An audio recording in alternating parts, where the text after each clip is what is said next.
Yo les gars et les meufs, c'est Pter et on se retrouve pour une nouvelle vidéo un peu particulière, mais cette vidéo sera très importante pour moi et pour vous d'ailleurs, car ça parlera de l'avenir de la chaîne YouTube, pourquoi j'ai vendu mon stuff de tous mes persos, etc.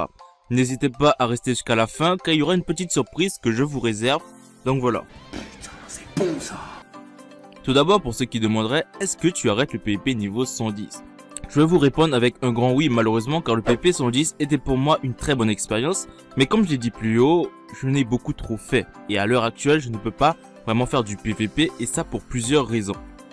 La première, la plupart des gens opti qui font du PvP sont majoritairement des potos, donc des potes qui veulent pas forcément perdre des points de mérite, ou se faire agresser par un de mes persos, exemple mon héliotrope. Encore des gens pas trop opti veulent tout simplement pas que je les agresse, parce qu'ils ont peur de perdre leur grade, ou tout simplement de perdre son temps à vouloir se faire battre par un mec full opti pendant qu'il farm. Et ça, je peux le comprendre. Je sais que beaucoup de personnes me connaissent Wakfu, donc forcément connaissent mes persos. Mais à chaque fois que je vais en CDB, je dois impérativement faire une sélection du lui je dois pas l'aggro, c'est un pote, lui il est pas opti, il voudra pas, etc. Et ça m'a clairement démotivé à faire du PvP sur Wakfu, du moins sur Ophi. Deuxième question, vous allez forcément me poser, et pourquoi tu fais pas du PVM alors? Pour cette question, je pense ça doit être évident. Le PVM sous Wakfu est ultra bien, mais le PVM compétitif est éclaté au sol. Le problème avec le PVM compétitif, c'est que c'est pas par IP.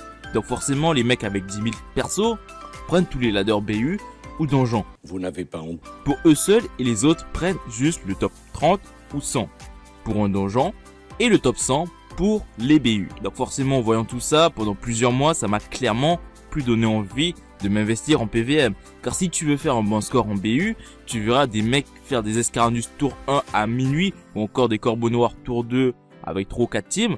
Donc quel est l'intérêt de faire du PVM compétitif sur ce jeu si à la fin du mois, avec un mauvais karma, on drop rien du tout? Quelle indignité. Forcément on va rager, donc c'est l'une des raisons pourquoi j'ai aussi vendu le stuff de ma team. Maintenant parlons d'un sujet important. Sur ma chaîne YouTube, comme j'ai pu constater, plusieurs joueurs viennent un peu et d'autres ont tout simplement changé de jeu ou encore stop le jeu. Forcément quand t'apportes rien de concret, les gens vont pas rester sur un jeu et forcément ça impacte sur la visibilité des vidéos. Car un mec s'il joue plus à un jeu, forcément il a aucun intérêt à regarder un mec qui propose des vidéos sur ce jeu. Et je vais être honnête avec vous, si je fais des vidéos sur Wakfu, ce n'est pas pour faire des vidéos sur ce jeu. Mais pour donner ma personnalité à travers ma manière de parler ou encore mon montage. Car mon but réel de ma chaîne YouTube est tout simplement d'aller le plus loin possible sur YouTube, et je sais que ça va peut-être décevoir certaines personnes, mais je ne peux pas faire du Wakfu toute ma vie, car c'est pas un jeu qui me permettra de vivre, et de deux, si admettons je veux atteindre 100 000 abonnés, c'est pas Wakfu qui va me les offrir. Donc j'ai décidé de pouvoir m'investir sur une caméra plus ou moins de bonne qualité et pouvoir directement faire des vidéos IRL.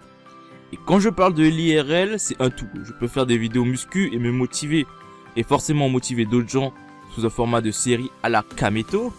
Je peux faire des réactions de plusieurs vidéos ou des réactions d'anime comme d'autres youtubeurs le font déjà et donner mon avis, etc.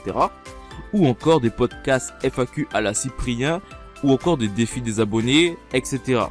Bref, en faisant de l'IRL, je peux clairement être libre sur ma chaîne YouTube et pas être emprisonné à faire du contenu Wakfu et jamais m'en sortir. Je sais très bien que c'est une décision qui a un risque, et c'est d'ailleurs pour ça, j'espère malgré tout, vous resterez à regarder mes vidéos même si ça sera pas écrit du Wakfu dans le titre, et que avant d'avoir ma caméra dans fin d'année, début d'année prochaine, pour créer une nouvelle aventure sur ma chaîne YouTube, je vous ferai plusieurs guides, astuces ou vidéos autres sur Wakfu en attendant, pour vous faire un maximum plaisir, même si j'aurai peut-être moins de vues que la normale sur Wakfu, mais au moins tant que je vous fais plaisir, c'est le plus important.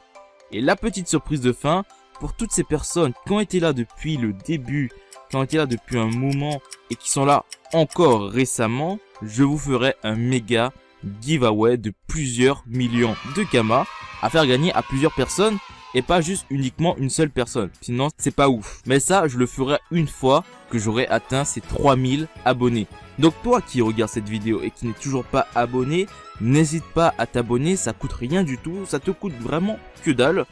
Un petit bouton avec la petite notification, c'est un soutien qui me permet de pouvoir avancer sur ma chaîne YouTube et de pouvoir vraiment progresser et d'aller plus loin possible. Et en contrepartie, forcément grâce à vos abonnements, grâce à vos soutiens et vos pouces bleus, moi en contrepartie, je vous offre un giveaway de plusieurs millions de kamas une fois que j'aurai atteint ces 3000 abonnés. C'est donnant.